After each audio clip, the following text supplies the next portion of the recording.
Good morning, I'm Maiki Oreta. From markets to policy, from Manila to the world, we cut through the noise so you can navigate, adapt, and lead. This is Business 360. Iran tells the world to get ready for oil to hit $200 a barrel as it warns of more attacks in the Strait of Hormuz. The U.S.-Iran conflict sparks diplomatic shockwaves far beyond the Middle East. Israeli ambassador to the Philippines, Dana Kirsch, joins us later on. And Razon-owned prime infrastructure capital is going global as it acquires Colombia's largest independent oil producer. No end in sight, and oil markets are bracing for more shocks. Fuel prices may be headed even higher after Iran warned that oil could surge to $200 per barrel. Tehran is also warning it could block oil shipments through the Strait of Hormuz, targeting vessels heading to the United States, Israel, and their allies. 3 more ships have come under attack in the Gulf as Iran vows to step up strikes. We will never allow even a single liter of oil to pass through the Strait of Hormuz for the benefit of the United States, the Zionist regime, or their partners. Any vessel whose cargo or oil shipment is destined for the United States, the Zionist regime, or their hostile partners will be considered a legitimate target. The policy tit for that retaliation from our side is over. From now on, we pursue a policy of strike after strike until your complete punishment and regret. U.S. President Donald Trump is urging oil companies to keep using the Strait of Hormuz despite the escalating conflict in the region. Are you talking to the CEOs of various oil companies, encouraging them to use the Strait of Hormuz? Yeah, I think they should. I think they should. I think they should use the Strait. In my opinion, look, we took out just about all of their mine ships in one night. Right now, they've lost their Navy, they've lost their Air Force, they have no anti-aircraft apparatus at all, they have no radar, their leaders are gone, and we could do a lot worse to one another. We're leaving certain things that if we take them out, or we could take them out by this afternoon, in fact, within an hour, they literally would never be able to build that country back. Trump also said he is not concerned about Iran-backed attacks on U.S. soil as military operations against Iran continue. The United States will release 172 million barrels of oil from its strategic petroleum reserve next week. The U.S. Department of Energy says that the move is aimed at cooling oil prices that have surged amid supply shocks from the conflict in the Middle East. The release is part of a broader plan by the 32 International Energy Agency, to unleash 400 million barrels of oil, a process expected to take about 120 days. With oil prices surging amid escalating tensions in the Middle East, the Philippines is looking to its own energy resources for stability. The Energy Regulatory Commission, or ERC, says Malampaya gas and local coal could help buffer the Philippines from global oil shocks, but it's a resource base the country still needs to grow. The ERC says domestic energy supply can help protect the power grid from price volatility and supply disruptions. The commission met with Philippine Independent Power Producers Association, or PIPA, this week to coordinate a shift toward indigenous energy resources. Now, it is also working with Semirara Mining and Power Corporation to boost coal output for circulating fluidized bed plants. Nearly 2 weeks into the war, the House of Representatives has approved on second reading a bill authorizing the president to temporarily suspend or reduce excise taxes during national or global emergencies. But as Charity Sulit reports, one tax expert says that may not be the answer to rising fuel prices. It's been 3 days since the biggest fuel price hike in Philippine history took effect, amid the ongoing conflict in the Middle East. Oil companies have implemented on Tuesday the staggered price adjustments monitored by the Department of Energy. The soaring prices have burdened both businesses and consumers' pockets. The Marcos administration, meanwhile, has been studying options to alleviate stakeholders' woes. This includes suspending or reducing the excise tax. In 2017, former President Rodrigo Duterte signed the Tax Reform for Acceleration and Inclusion Bill into law. Republic Act 10963, or the Train Law, imposes higher tax on commodities including fuel, in order to fund infrastructure and socio-economic programs. For the Philippines that imports most of its oil, excise taxes are automatically imposed on petroleum products that enter the country's borders. Effective 2020, the train law specifies the following fixed rates. Diesel is taxed at 6 pesos per liter, gasoline at 10 pesos, kerosene at 5 pesos, and liquefied petroleum gas at 3 pesos per liter. The train law also provides a temporary safeguard effective from 2018 to 2020.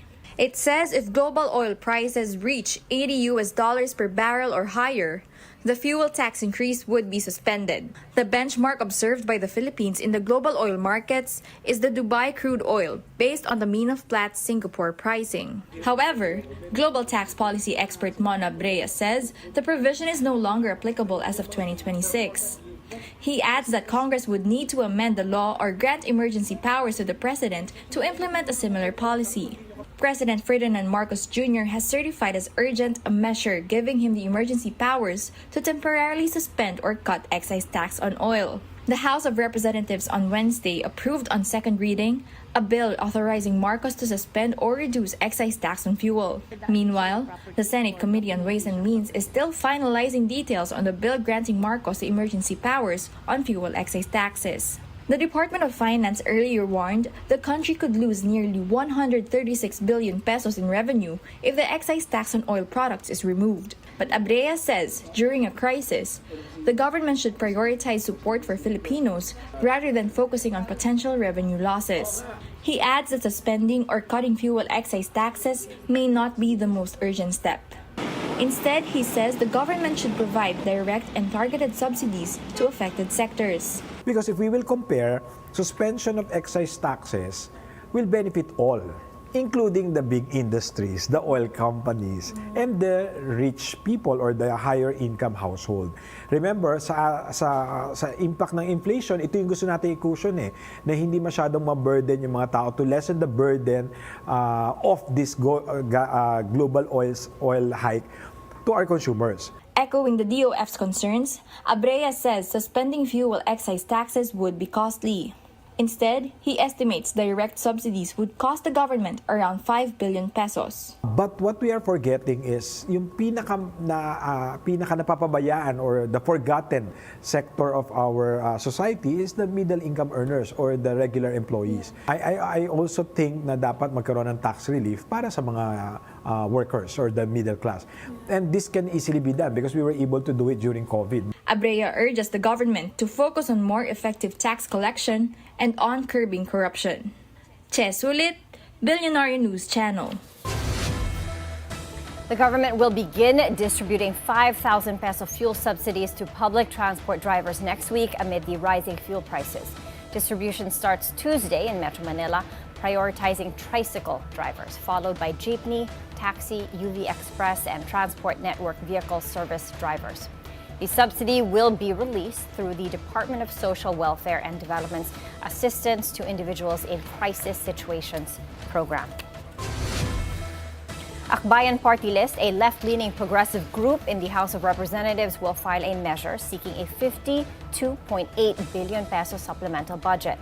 The funds are aimed at helping vulnerable sectors cope with the global surge in oil prices. Akbayan said 12 billion pesos will go to transport subsidies, 2.8 billion pesos to agriculture, and 3.8 billion pesos for the repatriation and reintegration of overseas Filipino workers. This as Representative Percy Sedania warned that the current budget is, quote, grossly insufficient to address the fuel crisis. He said the daily earnings of millions of Filipinos are at risk if the government doesn't act fast. Lawmakers look for ways to shield the economy from rising fuel prices. Some are also pushing for longer-term solutions. Senator Sherwin Gatchalian is urging the government to accelerate the country's transition to electric vehicles amid the rising fuel prices. The Senate Finance Committee chair said that the instability in the Middle East highlights the need for the Philippines to depend less on imported fuel. He He argues that transitioning to electric vehicles could help cushion our economy from sudden spikes in oil prices. He also called on the government to ramp up the development of support infrastructure, particularly charging stations. So rising fuel prices are adding momentum for the push for electric vehicles. But not everyone is convinced that they are the answer. Our mobility correspondent, G. Baroga, has the details. As oil prices climb amid tensions in the Middle East, more people are starting to look anew at electric vehicles as an alternative. But some auto industry experts say the sudden interest in EVs may simply be a knee-jerk reaction to rising pump prices. Speaking on Bilyonaryo News Channel's Shift Happens, GT Capital Auto and Mobility Holdings Chairman Vince Socco says people should not bet everything on a single answer. Everybody's just clamoring for electric vehicles. But there has to be a transition. And that transition really has to move from ICE to maybe a hybrid, to maybe a plug-in hybrid, and then to a full battery electric. So it's a journey. For CarGuide.ph Editor-in-Chief Ulysses Ang, EVs are not for everyone. We have to look at EVs as a possible solution, and most of us look at it purely in the economical sense. Because we're seeing gas prices going up, I think I'll have to reiterate, it's a solution not for everyone. It fits certain lifestyles. Socco says one of the biggest hurdles is still range, often called the Achilles heel of EVs. That's one reason why adoption, even in countries like the United States, hasn't exactly skyrocketed. There's also the classic chicken and egg dilemma. What comes first, the EV owners or the charging stations? Everything is just starting to begin. So I think it might be asking too much from the government to roll everything out. These charging stations cost a lot, and if I don't have anybody using it or paying for the use of it, then it doesn't make any business sense. Socco also raises a bigger question. Why are we pushing EVs in the first place? Is it the transformative force to change the landscape when it comes to climate change? If yes, then he says that should be the focus. Norway is subsidizing EVs to the I think 10,000 euros or something to get the old vehicles off the road and buy a new one, which is an EV. Why? Because 99% of Norway's energy is renewable. So in the totality, they are making a difference in terms of the fight for carbon neutrality. The shift to EVs is a journey, Socco says, but it doesn't mean leaving others behind. The key is reducing greenhouse gases through hybrids, plug-in hybrids, battery electrics, hydrogen cars, even more fuel-efficient ICEs. Every step toward cleaner driving counts. For BNC Mobility, G. Baroga. U.S. President Donald Trump is again threatening to cut off trade with Spain, a move that could add further strain to global commerce. The warning comes after Madrid criticized U.S. strikes on Iran, calling the escalation in the Middle East, quote, reckless and illegal. Spain has also barred U.S. aircraft from using joint bases in southern Spain for operations against Tehran. I think they're not cooperating at all. Spain, I think they've been very bad, not good at all. We may cut off trade with Spain. I don't know what Spain's doing. They've been very bad to NATO. They get protected. They don't want to pay their fair share. And they've been that way for many years. But Spain's foreign minister says relations with Washington are still operating normally, despite Trump's threats. Still, Spain permanently withdraws its ambassador to Israel. The move comes as tensions escalate over Spain's opposition to U.S. and Israeli strikes on Iran. The ambassador was first recalled last September after Spain banned aircraft and ships carrying weapons to Israel from using its ports and airspace. The decision marks the latest strain in relations between Madrid and Tel Aviv since Israel launched its Gaza offensive in October 2023. President Ferdinand Marcos Jr. is calling for global peace amid the escalating tensions in the Middle East. The president made the appeal during his final work visit to New York. And as we call for the end of conflict around the world, we also urge all parties to these conflicts and the international community to address the catastrophic humanitarian situation arising from such conflicts. The safe, free, and unimpeded flow of humanitarian aid to people in need is not negotiable. We're taking a quick break. More news and the context behind it when Business 360 returns.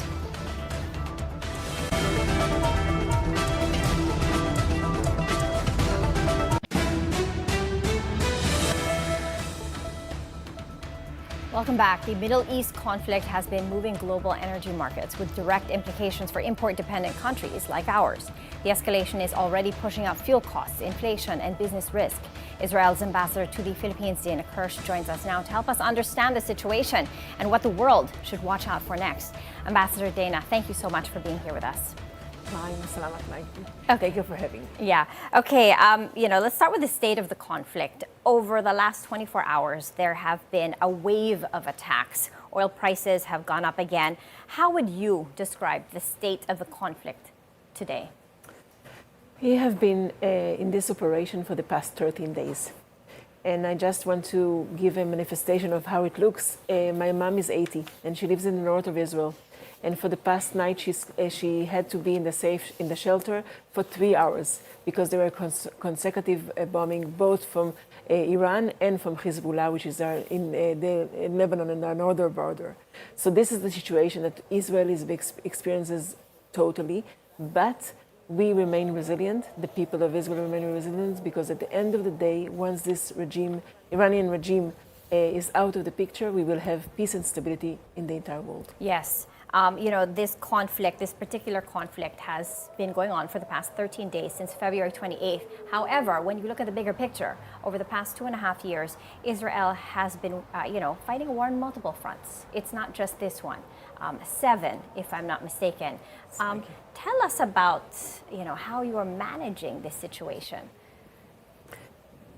There is kind of a unique anomaly between the fact that, yes, we have 7-front war for the past 2.5 years, from October 7, 2023, when one day the Hamas terrorist organization assassinated and murdered more than 1,200 people. But at the same thing, the other side of the anomaly is that our economy is resilient and our people is resilient to overcome this challenge. Yeah. And even if I can give you, because we are in a 360 business, I can give you one example. Okay. In the past war, $60 billion was given to 2 Israeli companies in the cybersecurity and AI solutions by Google and Palo Alto, acquiring 2 startups. So it means that if the business still see Israel in the midst of war as a place to acquire companies, it says it all. Yeah, that's absolutely right, and it's a very strong statement. There's so many opportunities here with everything that you guys are facing. You guys have become experts in this area, and people want to lean into those advantages. Can you remind us, Ambassador Kirsch, about the objectives of Israel coming into this particular conflict with Iran? Thank you for asking this question because it really is important, especially if I'm meeting Filipinos and they say, "Oh, what about my oil prices? How is it impacting me and the OFWs in Israel?" We need to look at the bigger pictures and the reasons. The reason is that Iran poses, this Iranian regime, not the people of Iran, are posing a grave threat to the entire globe, and they have been doing that for almost 5 decades with this Iranian regime, and we had to eliminate it. Especially now, because we felt an imminent threat for 3 reasons. One is that they have nuclear capabilities and they're enriching uranium as we speak. And second, that they have ballistic missiles that with a range of more than 2,500 kilometers. They have been launched not about just at Israel, but also in Cyprus. That's right. And the third thing is that instead of funding their own people and giving them as prosperity, they are sending this money and ammunition to terrorist organizations, Hamas, Hezbollah, and the Houthi in Yemen. Yeah, everyone needs to understand there's this short-term rise in oil prices and all the disruptions, all the bad things that come for the long-term peace. We have to understand that Israel has the capability to launch missiles into Europe We've seen attacks in Oman, the UAE, Turkey, Cyprus. What are you guys doing to prevent a broader conflict as they try to provoke everyone else? As you're rightly saying, Iran did not just launch missiles at Israel, it launched missiles at our ally in the Gulf countries, at UAE, at Saudi, at Oman, even at Oman, that had been the mediator to try to bring Iran and the United States into the negotiation table. They had fired at them too, and they fired until Europe, which means Cyprus and Turkey. They are the ones who are trying to cause this conflict to go way and beyond. They are the ones who are saying no vessel can go to the Strait of Hormuz. As you know, the Strait of Hormuz is basically the channel, the route to 20% of the oil, the world oil. So once they are threatening that, they are causing the rise of the prices to go up. We need to stop this regime from being a destabilizer to the entire world and to be a threat to the entire world. Yeah. Iran has been controlling the Strait of Hormuz for a very long time, and this controls 20% of the world's oil passes through this channel. How close is Iran now, after everything that's been done? How close is Iran now to disarming the nuclear capabilities in Iran? We are estimating that it's getting closer, we are getting closer to reach our targets. We need to bear in mind that there was another operation in June last year that we had went to 12 days operation, the Israeli army, and there was again a partnership with our American allies. And I'm sure that you all viewer remember the Midnight Hammer operation, when in one night the American had launched a B-2 and basically disrupted a lot of the Iranian capabilities. And we will continue on dismantling all their nuclear capabilities in order to prevent them from reaching a nuclear bomb that can impact the entire world. And Ambassador Kirsch, let's talk about de-escalation or a diplomatic off-ramp. You're a diplomat. You've been a diplomat for the past 25 years. Given the state of the conflict today and the bombardment over the last 24 hours, is diplomacy still an option in this situation? Yes, I've been a diplomat for 25 years, and I studied diplomacy. So I know that diplomacy should be the path towards peace, and war should be the last resort. But Israel reached the last resort, and it's now a coordinated effort with the American to stop from this Iranian regime that had been inflicting so much terror for the past 5 decades. So we are not abandoning diplomacy, but we need to bear in mind who abandoned diplomacy, and it was the Iranian regime. President Trump, until 28th of February, when this operation started, had been extending the deadline for diplomacy to keep on going again and again. But Iran did not. They kept on saying no to all of the negotiation, and then we had to stop diplomacy and go back to this route of a very coordinated operation. In the first 40 minutes of this operation, we were able to eliminate a lot of those regime, and we will continue on doing that until they will stop posing a threat to the entire globe. Yeah. At this junction, is the end in sight? I mean, on the optimistic side, people were hoping this would be done in weeks. In a worst case scenario, it goes on for perhaps months, maybe even longer. At this junction, is the end in sight? I remain optimistic. I think I chose my profession, diplomacy, because I think that can bring healing and peace to the world. And I remain optimistic, and even our anthem name is Hope. And we cling on to hope. And even I heard loud and clear your President Marcos saying, calling for peace in the region. And this is the ultimate result of this operation. Because once this Iranian regime is out of the picture, we can have peace with the Iranian people. Because if before '79, before this regime had came into place, my fellow people in my village we're going back and forth to Iran and teaching them how to do agriculture, and we're paving their routes. So I know that we can go back to that. We have to eliminate this threat, and once this threat is out of the picture, we can move towards peace as soon as possible. And I remain optimistic. I cannot give you a concrete date because we know that it's not only Israelis or Americans. Yes, that's right. The Iranians keep on launching more and more missiles. That's so right. we need to, God willing, we will be able to put a stop to this horrific regime and bring peace to the region and to the entire world. To add to that, there was a visible shift in Iran's strategy. Initially, they had said they would be launching tit for tat. They would retaliate tit for tat. And then they're now shifting towards continuous strikes against their adversaries. How significant is this shift? It's tremendous because, as I mentioned, the last 24 hours, the majority of the Israelis, including your more than 30,000 OFWs, had stayed in shelter for the majority of the night because the Iranian had bombarded Israel with missiles and also used their proxy, their Hezbollah, the terrorist organization in the north of Israel, in Lebanon, to launch missiles as well. So they are trying as much as they can. We had been able to intercept a lot of their missiles and a lot of their launchers, but not everything. So they are basically trying to target that, to cause fatigue. But the Israeli people, and including the OFWs that are in Israel, are resilient. And we will continue being resilient. And it's a concentrated effort that will be able to remove this Iranian fanatic regime out of the picture, and will be able to have peace. Yeah. In the meantime, present day, oil is being used as a geopolitical weapon.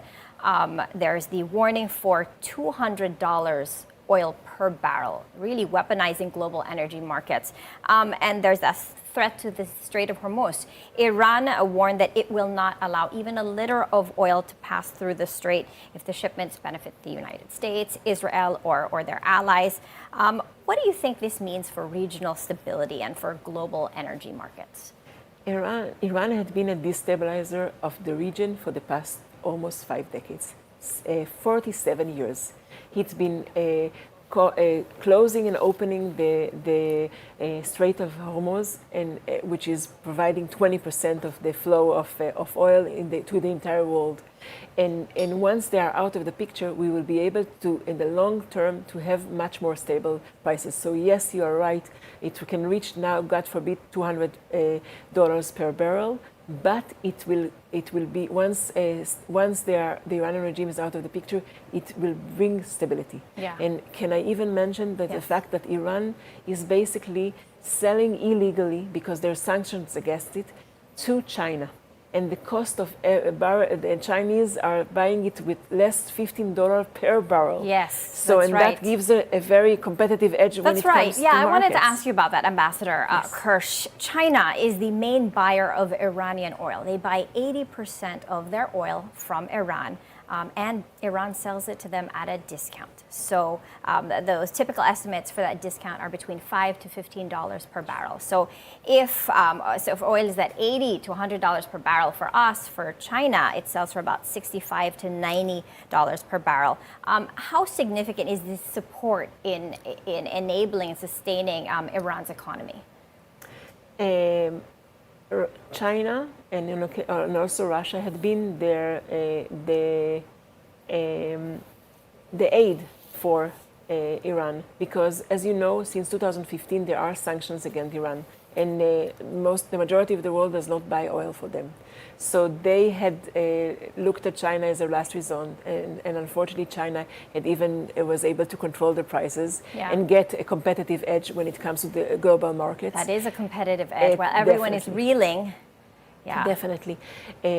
We had trying to unite the entire world to stop this Iranian regime from basically causing us to be at their hand when it comes to the prices of oil. Mm-hmm. But this volatility of the situation now, if this Iranian regime will be out of the pictures, we can stop this. And the fact that oil prices are so susceptible to the situation, it will stop.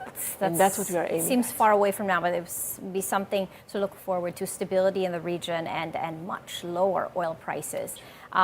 In the meantime, there are Filipinos in Israel.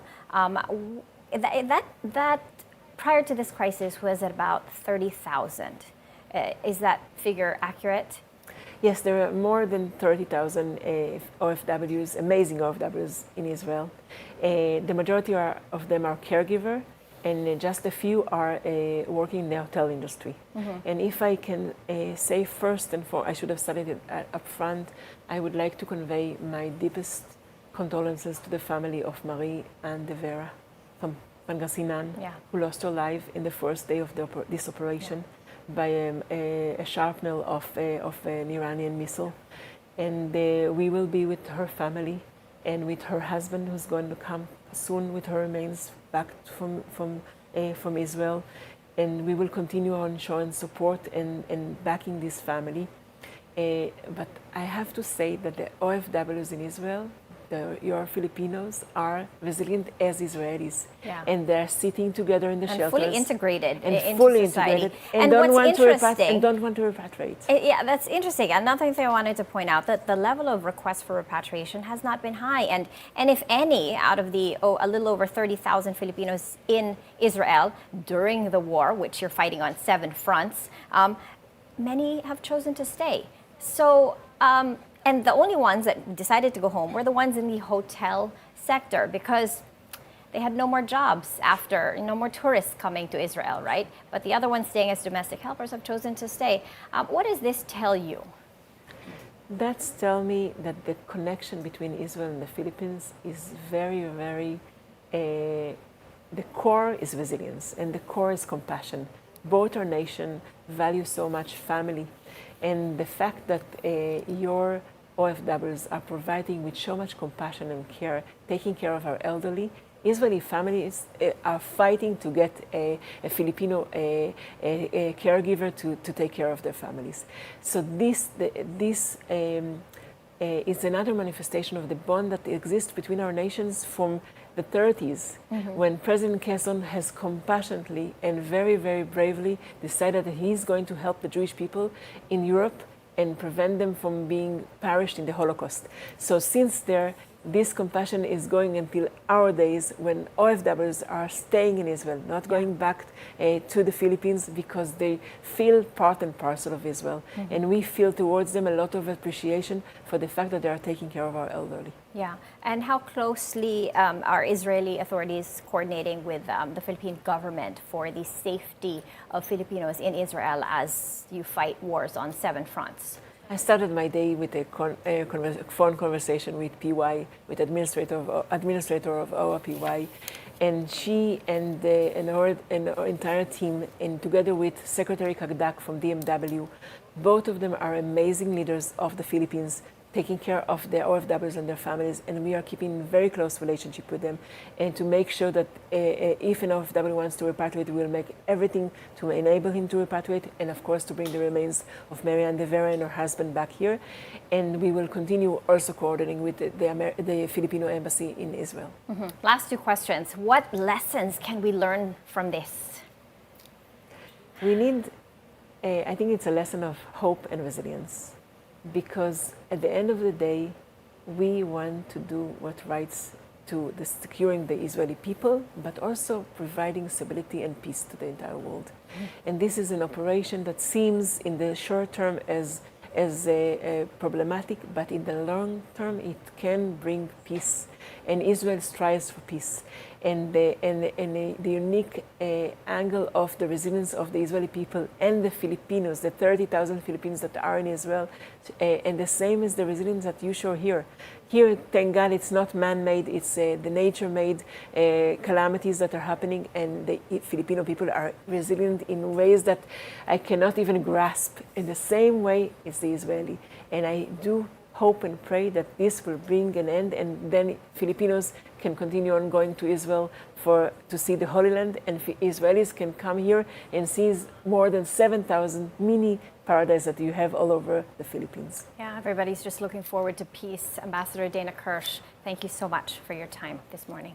Maraming salamat, Maiki. Thank you so much for having me, and I would like to come again and again. Thank you so much. Thank you. Okay, we're taking a quick break. Corporate developments and stock market updates coming up next. Keep it here on Business 360.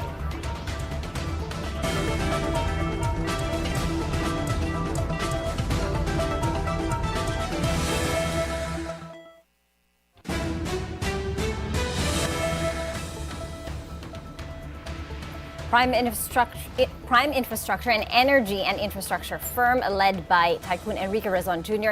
is acquiring SierraCol Energy from the Carlyle Group, marking its entry into the global upstream oil and gas sector. SierraCol Energy is a leading independent oil producer in Colombia, accounting for about 10% of the country's total oil output. Financial terms were not disclosed, but Carlyle built SierraCol in 2020 and invested roughly $1 billion to develop the company. The acquisition diversifies Prime Infra's energy portfolio beyond its Philippine assets, including the Malampaya gas-to-power project. The move reflects the company's strategy of acquiring high-yield upstream energy assets to support its broader infrastructure investments. As energy companies expand their investments, the government is also clarifying the rules governing domestic energy resources. The Department of Energy confirmed to Philippine Star the government will maintain its current royalty share from coal operations on Semirara Island amid speculation of a possible increase. Under the existing contract, Semirara Mining and Power Corporation remits 30% of its net proceeds as royalties to the government. The DOE says that the royalty rate remains unchanged because it is legally fixed under the Coal Development Act of 1976. SMPC's coal operating contract expires in 2027. The DOE has rejected the company's request for an extension following a negative legal opinion from the Department of Justice. Instead, the agency will open the contract for competitive bidding. The Securities and Exchange Commission has approved Alter Energy Holdings Corporation's plan to raise 5 billion pesos through a shelf registration of preferred shares. Alter Energy is a Philippine renewable energy developer led by former Energy Secretary Vince Perez. The registration covers up to 50 million green perpetual preferred shares priced at about 100 pesos each. Under the shelf framework, Alt Energy can issue the shares in multiple tranches over the next 5 years, giving the company flexibility to tap the market when conditions are favorable. The company says the move also helps it navigate market volatility, including geopolitical tensions in the Middle East. Philippine electronics exports are seen hitting a record high in 2026 despite tensions in the Middle East. The Semiconductor and Electronics Industries in the Philippines Foundation, or SAPI, projects 5% growth from 2025's nearly $50 billion in exports, which was already up 16% from 2024. The industry is monitoring rising fuel and energy costs linked to the Middle East conflict, but says supply chains remain stable. SAPI also says U.S. tariffs on AI chips do not directly affect the Philippines. Demand for semiconductors, automotive, electronics, and AI peripherals continues to attract investments. The Department of Trade and Industry says cutting red tape is a priority to improve the country's business environment. The agency says digitalization is a key tool to reduce manual delays in government processes. Trade Secretary Cristina Roque says structural reforms are also being pushed to make regulatory dealings with the government more transparent. Roque adds the administration is aggressively pursuing more free trade agreements to strengthen the country's global trade links.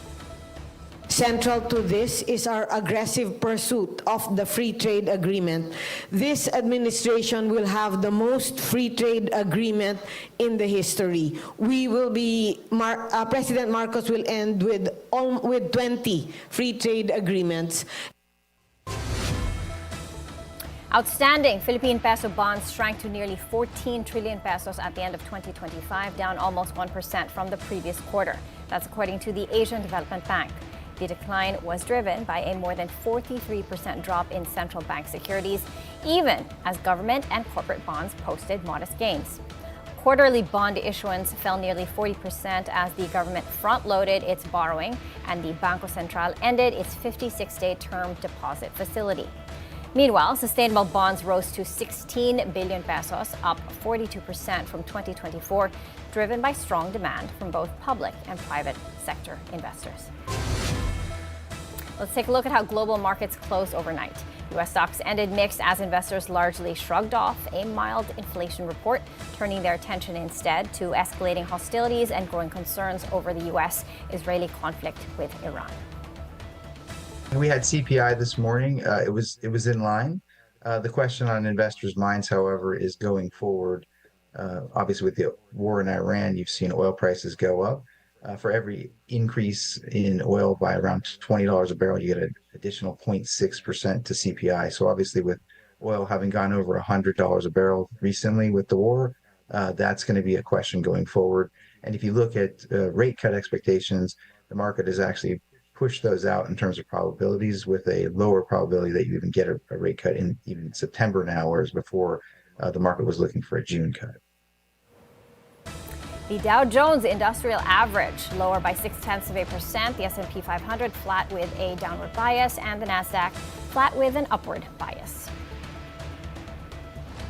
Taking a look at markets over in Europe, they all ended lower. The UK's FTSE 100 down by 0.6%. Germany's DAX lower by 1.4%, and France's CAC 40 lower by 0.2%. Taking a look at our market, the Philippine Stock Exchange as of 10 this morning, the PSE index is trading to the downside, down by 0.5% to 61.25. Value is at 2.2 billion pesos. Market breadth is bearish with 74 decliners, 45 advancers, and 53 stocks unchanged.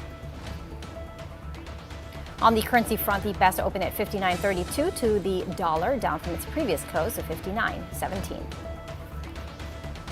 Now let's check on how Asian markets are doing this Thursday morning. Right now, the Nikkei 225 is trading to the downside, down by 1.5%. Hong Kong's Hang Seng Index down by 0.75%. Shanghai's Composite trading to the upside, up by just 0.1%. And Singapore's Straits Times Index going the other way, lower by 0.3%. Here at home, taking a look at some corporate developments. Metro Pacific Investments Corporation posts a 15% rise in core net income to over 27 billion pesos in 2025. Key drivers include Meralco, up 12% on higher retail electricity sales and stronger reserve market generation. Maynilad surging 19% after a tariff hike and reduced water losses. Hospitals seeing higher patient volumes, and Metro Pacific Tollways up 17% on higher tolls and steady traffic. MPIC Chairman Manny Pangilinan stresses the group's focus on essential services, power, water, mobility, and healthcare. In other news, celebrity chef Gordon Ramsay is expanding his footprint in the Philippines with 2 new restaurants. Bilyonaryo Kevin Tan, president and CEO of Mega World, says one outlet will open in Uptown, Bonifacio in BGC, and another in West Side City, Parañaque, between this year and next. If confirmed, the 2 additions will bring Ramsay's total locations in the country to 5, all inside Mega World properties. The expansion follows previous launches in Newport World Resorts and Cebu, signaling Ramsay's continued growth in the Philippines and the wider Asian market. Now, Rizal Commercial Banking Corporation, or RCBC, is betting on the premium segment to drive double-digit growth in its credit card business this year. The bank currently has about 1.5 million credit cards in circulation and expects that number to keep rising through the year. RCBC says it has been repositioning its brand over the past 3 to 4 years to target mass, affluent, and high net worth clients. The bank is also preparing new products, including a travel-focused Air Miles credit card for frequent international travelers. We're taking a quick break. More news and the context behind it when Business 360 returns.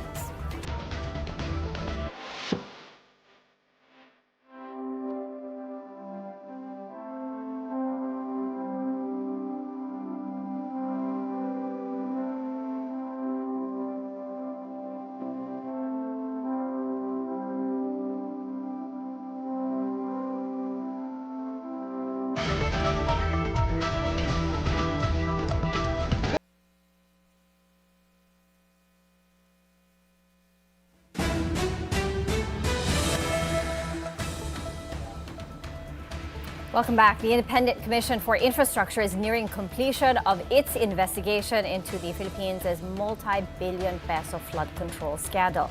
President Marcos says the commission is finalizing its findings and preparing its final report. The findings will be transmitted to the Department of Justice or the Ombudsman for possible legal or administrative action.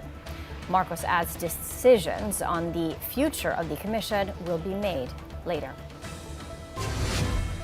In other news, the Sandigan Bayan 6th Division denies the bail petition of 9 former officials of the Department of Public Works and Highways in Mimaropa. The case stems from the alleged malversation of nearly 290 million pesos for a flood control project in Oriental Mindoro. Prosecutors say about 215 million pesos was released to contractor SunWest Incorporated despite the project failing to meet required specifications. The court says denial of bail does not mean guilt, but reflects the strength of evidence presented by the prosecutors. Metro Manila's Skyway Stage 3 project is moving closer to completion after years of delays. Public Works Secretary Vince Dizon says right-of-way issues held up a 1.2-kilometer section of the elevated expressway, but 98% has now been cleared. Transportation Secretary Giovanni Lopez says the Skyway will cut travel time from Buendia to the port area from 2 hours to about 25 minutes, benefiting around 30,000 vehicles. The project is expected to be completed by the first quarter of 2027, with final clearances still needed for 2 remaining homes. The House of Representatives has approved a bill seeking to abolish the travel tax on international flights. House Bill 8464 was approved via voice vote. Lawmakers say the travel tax generates about 8 billion pesos a year, but also adds to the cost of overseas travel for Filipinos. The measure seeks to lower travel costs, boost tourism, and expand economic and cultural opportunities. Ports and casino tycoon Enrique Razon Jr. remains the richest Filipino according to Forbes. Razon, the chairman of International Container Terminal Services, Bloomberry Resorts, and Manila Water, has a net worth of about $16.5 billion, ranking 175th among the world's billionaires. Other Filipino tycoons on that list include Ramon Ang of San Miguel Corporation with $3.6 billion. Lucio Tan with $3.5 billion, and Manuel Villar with about $3.1 billion. The ranking also includes members of the C family, Andrew Tan and Lucio Ko. In other news, Elon Musk remains the world's richest person, according to Forbes. The Tesla and SpaceX CEO has a net worth of about $839 billion, up roughly $497 billion from last year. Musk is more than 3 times richer than Google co-founders Larry Page and Sergey Brin, who rank second and third, respectively. Amazon founder Jeff Bezos and Meta CEO Mark Zuckerberg round out the top 5 richest people in the world. Forbes says this year's billionaire list includes a record 3,428 people with a combined wealth of $20.1 trillion. American pop superstar and songwriter Taylor Swift has become the richest female musician in the world. Forbes says her net worth has reached $2 billion. The milestone highlights the massive economic power of the global music industry. Nearly $1 billion of Swift's fortune comes from her Eras tour and her music royalties.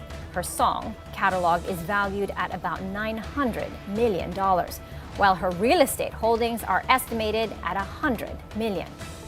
Swift's latest album, The Life of a Showgirl, sold more than 4 million copies in its first week, the biggest debut in music history. She is also set to become the youngest woman inducted into the Songwriters Hall of Fame at the age of 36, with the honor scheduled for June 11 in New York. And that's it for Business 360. More news comes your way. Keep it here on BNC.